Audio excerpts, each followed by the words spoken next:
সাল্লামকে আল্লাহ তাআলা অনেকগুলো মুজিজা দিয়েছিলেন।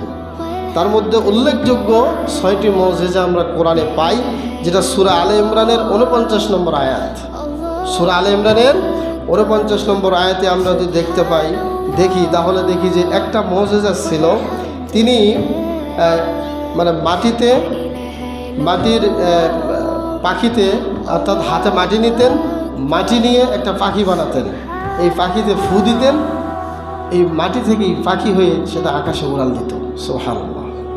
স্পষ্ট, ইন্নী আখলুকু লাকুম মিনাত তিনি কাহাইয়াতিত তাইর।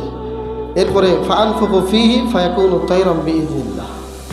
তিনি বলতেন যে আমি তোমাদের জন্য তোমাদের মাটি থেকে পাখি তৈরি করতে পারি।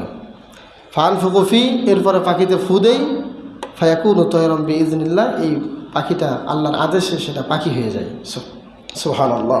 দ্বিতীয় আরেকটি মুজিজা ছিল, জন্মান্ধ প্রতিবন্ধী যারা, দৃষ্টি প্রতিবন্ধী যারা, তাদের চোখে হাত বোলালেই তারা দৃষ্টি ফিরে পেত। সুবহানাল্লাহ, আল্লাহ দিয়েছিলেন।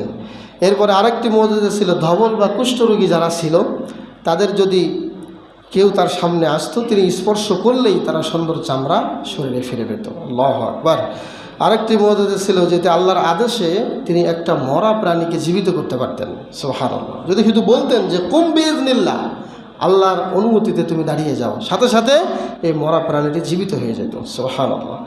5 নম্বর একটা মুজিজা হলো, কেউ বাসা থেকে কি খেয়ে এসেছে, আপনি এখন কি খেয়ে এসেছেন আমি জানি না, বা আমি কি খেয়ে এসেছি আপনি জানেন না, কিন্তু ঈসা আলাইহিস সালাতু ওয়াস সালাম এটা বলতে পারতেন। সুবহানাল্লাহ। এবং বাসাতে কে কোথায় কোন জায়গায় কি জমা করে রেখে এসেছে, এটাও ঈসা আলাইহিস সালাতু ওয়াস সালাম বলতে পারতেন। সুবহানাল্লাহ। অবশ্যই এসব মুজিজা দেখে যারা ভালো, যাদের কপাল ভালো তারা ঈমান আনত, এবং যাদের কপাল পোড়া তারা ঈমান আনত না, তারা বেদিনী থাকতে বলেন নাউজুবিল্লাহ। মোট কথা, ওনার সময়ে চিকিৎসা বিজ্ঞানের উপরে ভালো একটা উৎকর্ষতা দেখা দিয়েছিল, এবং চিকিৎসা বিজ্ঞানটাকে অনেক